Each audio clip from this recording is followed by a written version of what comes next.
Okay. I know the thumbnail makes this idea look a little bit more outrageous than it really is. Believe me, it's not that bad. It's not that crazy.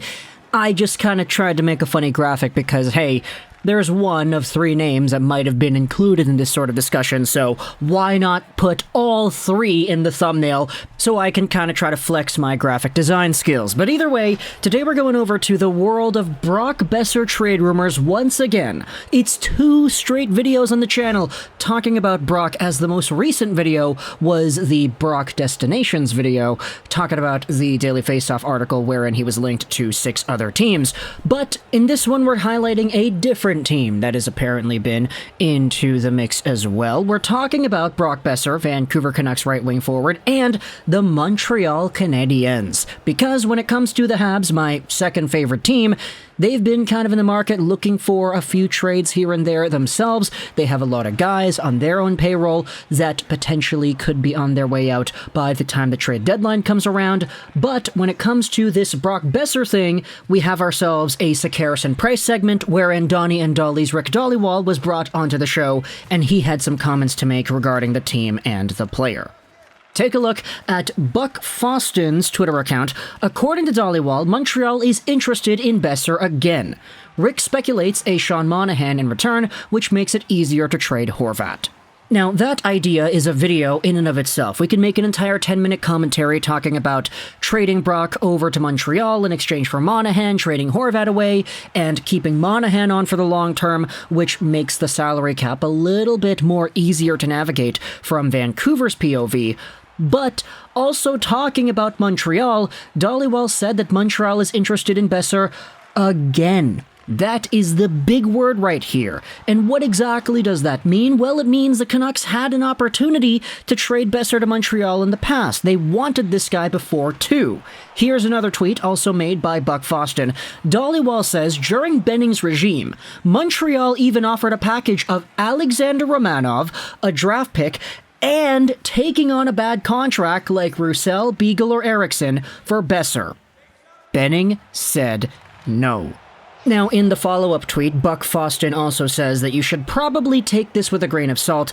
Dollywall said he was talking about a rumor. But, rumor or not, this is a crazy freaking idea, and it's one that I wanted to make a video about because when it comes to Montreal and Vancouver, these two teams getting involved, you know, I always get a lot of views on these videos because I've got Canucks fans, I've got Canadiens fans, both fan bases are served pretty well, I feel, on this YouTube channel, but when they come together, of course, there's a brief incursion of the fan bases. I know that might be a dramatic word to go out there and use, but let's talk about this idea here, how Brock Boeser, Vancouver Canucks forward, was apparently so sought after by the Montreal Canadiens some time ago that they offered Romanov a draft pick as well as the opportunity for the Canucks to shed away a contract like a Beagle, a Roussel, or an Eriksson, and Benning apparently said no. Now, if we try to articulate when this trade might have taken place, Romanov got traded in the 2022 draft period. Benning was fired about a year ago in...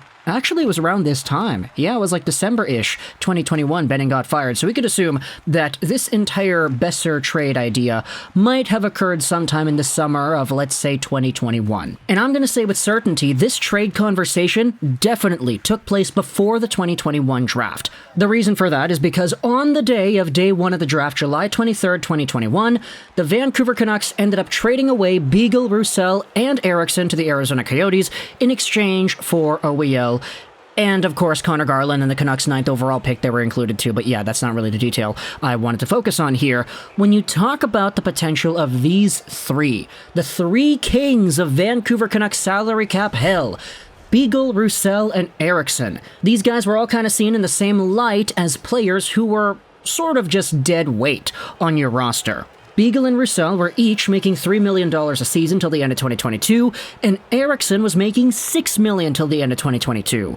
If Montreal was willing to go out there and make a trade for a guy like Brock Boeser, and they wanted to add on one of these bad contracts because, hey, if we make this trade for Boeser in the summer of 2021, all we're going to have to do is live with a bad contract on our roster for a year, and then that guy is going to be expired. We can give up Alexander Romanov for that. We can give up a draft pick for that. As long as we get Brock Boeser, that is what we want.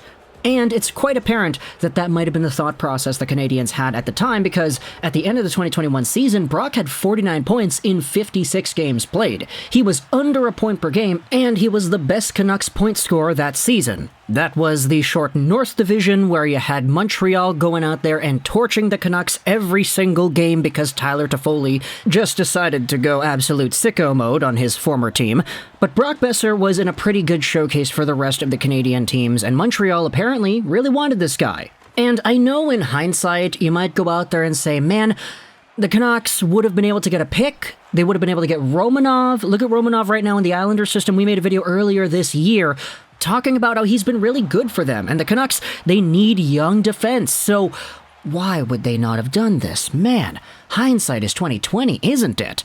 But at the same time, I mean, looking at Brock right now, it wasn't the Benning regime that signed him to the 6.6 AAV that he has right now. That was Emily Castonguay and the rest of the Canucks' current management staff. And I don't think the Canucks, nor the fans, nor anybody else would have expected Boeser to decline this much in terms of his play.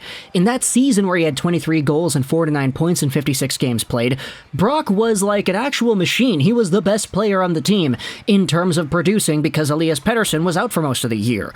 This year, Brock is definitely not the same type of effective player. He is a lot slower. He is a lot less cohesive with his offense. He makes a few more turnovers here and there. He isn't as deadly with his wrist shot. He's declined since then, plain and simple.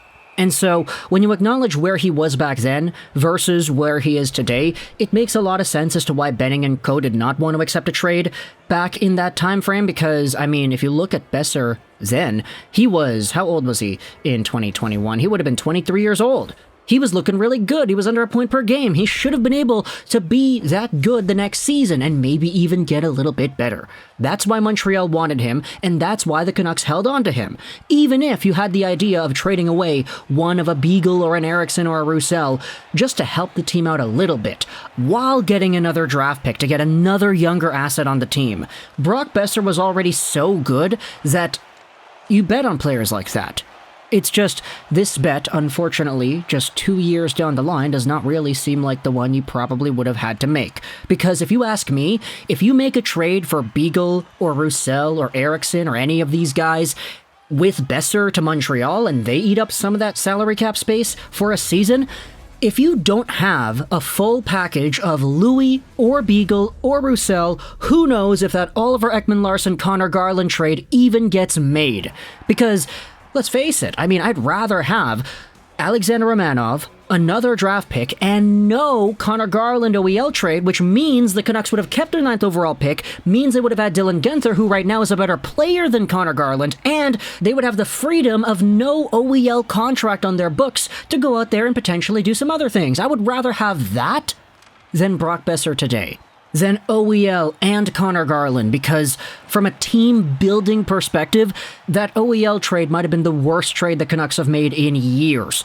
And it's not because the players themselves are bad. OEL is not terrible, Connor Garland is not terrible, it's just what that trade did to the team's organizational cap structure is quite the travesty.